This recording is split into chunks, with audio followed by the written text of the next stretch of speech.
Bonjour à tous, bienvenue dans cette nouvelle vidéo, j'espère que vous allez bien. Aujourd'hui, je vais vous présenter un graphique qui est vraiment très intéressant et qui est sorti il y a très peu de temps.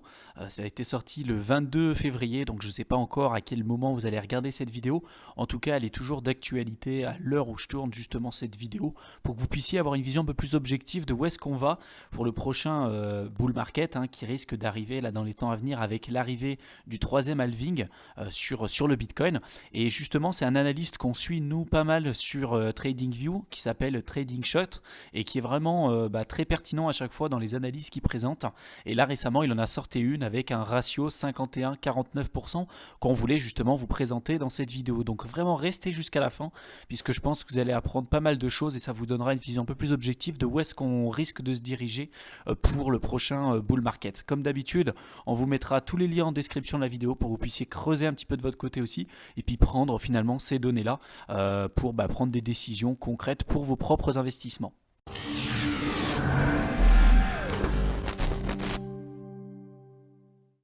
Pour tous les débutants qui ne savent pas encore comment débuter dans le secteur des crypto-monnaies, comment commencer à faire leurs premiers investissements, vous pouvez télécharger gratuitement en description de chacune de nos vidéos un e-book qui est entièrement gratuit qui vous permettra de faire vos premiers pas correctement dans le secteur des crypto-monnaies. Ça vous aidera à éviter de faire des erreurs justement qui nous ont fait perdre au départ beaucoup de temps et beaucoup d'argent. Donc je ne vais pas revenir dessus. Maintenant on va rentrer dans le vif du sujet sur ce graphique. Donc ce graphique vous le retrouverez tout simplement en cliquant dans le lien pareil qu'on vous aura mis dans la description, ça vous amènera directement sur TradingView et donc comme j'ai dit tout à l'heure c'est Trading Shot qui est un analyste spécialisé également dans le secteur des crypto-monnaies qui fait généralement des analyses comme ça, plus particulièrement sur le Bitcoin, mais qui sont très pertinentes et en tout cas celle-ci était une nouvelle approche qu'on ne connaissait pas jusqu'à présent.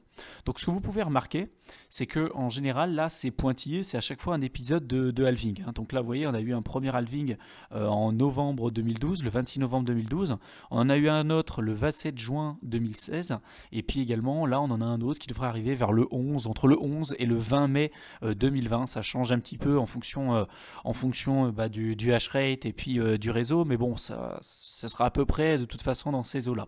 Ce que vous pouvez remarquer, ce qu'a remarqué du coup Trading Shot, la personne qui a fait ce graphique, c'est que si vous preniez le bottom et à chaque fois entre le bottom et le halving, vous aviez là par exemple pour le premier cycle du Bitcoin, vous aviez 371 jours qui se sont écoulés. Entre le premier épisode de halving et le plus haut, donc le top vraiment du bull market, on a eu 364 jours. Et lui ce qu'il s'est amusé à faire, c'est de faire un ratio de temps finalement qu'il y avait entre les deux. Et donc il s'est rendu compte qu'on avait 51% de temps, à peu près 51% du temps qui était passé entre le bottom et le halving au départ. Et puis 49% de temps entre l'épisode de halving et le prochain top. Alors c'est vrai qu'au départ c'était quand même assez compliqué pour pouvoir se dire ok c'est peut-être une coïncidence et avec justement une donnée c'est quand même un peu plus compliqué. Qu'est-ce qui s'est passé par la suite? Par la suite on a eu un bear market pour à peu près une année et donc il a refait exactement le même calcul. Il a pris entre le bottom là du 12 janvier 2015 jusqu'au second halving, là il y a eu 532 jours, et entre le second halving et le plus haut que sans doute beaucoup de personnes ont connu, qui était celui de décembre 2017, on avait 525 jours, et on est retombé également sur le même ratio, 51% du temps entre le bottom et le second halving, et 49% du temps entre le second halving et finalement le top du bull market, avec bien évidemment à peu près un peu plus d'une année là, de bear market, et là il a refait exactement ce même calcul entre le bottom qu'on a tous connu en à peu près 3200 $, donc ça fait à peu près 2700 euros qui était en décembre là, 2018, et puis le prochain halving, donc le troisième halving qui aura lieu le 11 mai 2020. Donc là, lui, il a calculé, on sera à peu près à 518 jours entre le bottom qui était là en décembre 2018 et en mai 2020, ça vous fait à peu près 518 jours. Et il exprime que si on regarde et si on garde toujours les mêmes proportions qu'on a connues avant, on devrait atteindre un plus haut, là, ici, entre le prochain halving, le troisième halving, et puis 504 jours justement après. Ce qui nous mènerait directement vers octobre 2021. Donc pour lui, selon cet analyste et selon l'analyse qu'il a pu faire, on devrait atteindre le plus haut du bull market vers la fin de l'année 2021, donc en octobre, entre septembre et octobre 2021. Encore une fois, ce qui est dommage avec ce modèle, c'est que ça donne pas des indications sur le momentum un petit peu qu'on pourrait atteindre et les niveaux auxquels on pourrait s'attendre à avoir les crypto-monnaies sur le prochain bull market. En tout cas, ce qui est intéressant, c'est que là, ça nous donne un horizon de temps. Encore une fois, c'est un modèle parmi tant d'autres. C'est un modèle qui est encore peu connu parce qu'il est encore très récent et qu'on voulait vous partager sur la chaîne YouTube. Et ça vous permet justement de prendre des décisions avec toutes les données qui commencent à arriver petit à petit. Quand il y a des données intéressantes, dans tous les cas, on vous les présente. Et là, vous voyez qu'encore une fois, il se pourrait très bien que ce cycle-là ne respecte pas ce ratio qu'il a pu présenter jusqu'à présent. Par contre, c'est vrai que si 3 fois d'affilée on commence à respecter ce ratio, ça sera vraiment vraiment intéressant pour les prochains cycles qui arriveront. Et en tout cas, moi je pense que déjà si on a eu 2 fois, si on a eu 2 fois ce genre de ratio, ça peut être intéressant pour vous, pour pouvoir l'avoir en tête et puis pour pouvoir prendre des décisions éclairées pour vos investissements. Alors du coup, c'est vrai qu'on a beaucoup de personnes qui vous disent d'accord, mais alors au final, est-ce que c'est le bon moment pour acheter?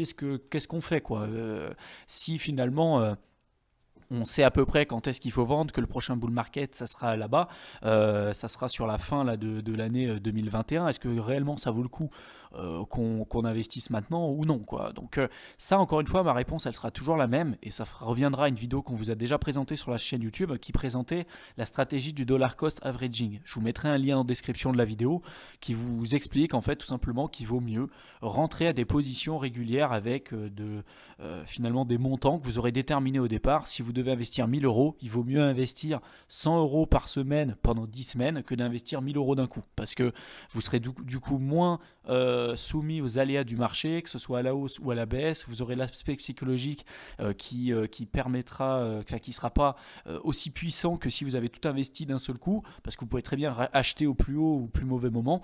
Donc tout ça, c'est des aspects qu'on a déjà évoqués à plusieurs reprises sur notre chaîne YouTube, mais que cet article vous présente très très bien. Je vous invite du coup à aller le lire. On vous mettra le lien en description de la vidéo. Il y a un autre site qu'on vous avait présenté également sur la chaîne YouTube qui s'appelle Look into Bitcoin. Et à l'intérieur, vous avez énormément de modèles graphiques pour pouvoir analyser et finalement avoir des précisions sur la potentielle évolution du Bitcoin sur le long terme. Et donc là, il y avait un graphique qui s'appelait le Bitcoin Profitable Days qui marquait en fait les moments qui ont été les plus, je dirais, bénéfiques pour les personnes qui avaient investi dans Bitcoin. Et notamment toutes les barres là qui sont en vert, les graphiques qui sont en vert, c'est peu importe le moment en fait où vous avez acheté en vert, si vous aviez tenu vos positions jusqu'à aujourd'hui, vous seriez en positif. On voit qu'il y a très très peu finalement de moments où si vous aviez acheté au pire moment en fait, vous seriez dans le rouge. Tous ceux qui ont acheté par exemple là et qui n'ont pas revendu encore aujourd'hui seront encore en négatif sur leur position. Par contre, ce qui est intéressant avec la stratégie du dollar cost averaging, c'est que peu importe le moment, même si vous aviez acheté au pire moment, alors la fin de l'année 2017, lorsque ça valait 19 640 $, si vous aviez continué d'acheter toutes les semaines 50 euros par exemple depuis là, même aujourd'hui vous seriez en positif, même après avoir acheté au pire moment en décembre 2017. Donc c'est ça encore que je voulais vous présenter. Dites-moi si vous aviez déjà eu écho un petit peu de ce modèle là graphique, si vous connaissiez déjà ça, et si justement vous en avez peut-être d'autres que vous connaissez, qu'on n'a pas présenté sur la chaîne YouTube, lesquels de modèles vous utilisez de votre côté et lesquels vous semblent les plus pertinents. S'il y a des modèles que vous aimeriez qu'on vous présente sur la chaîne YouTube, dites-le nous également, ça nous fera plaisir.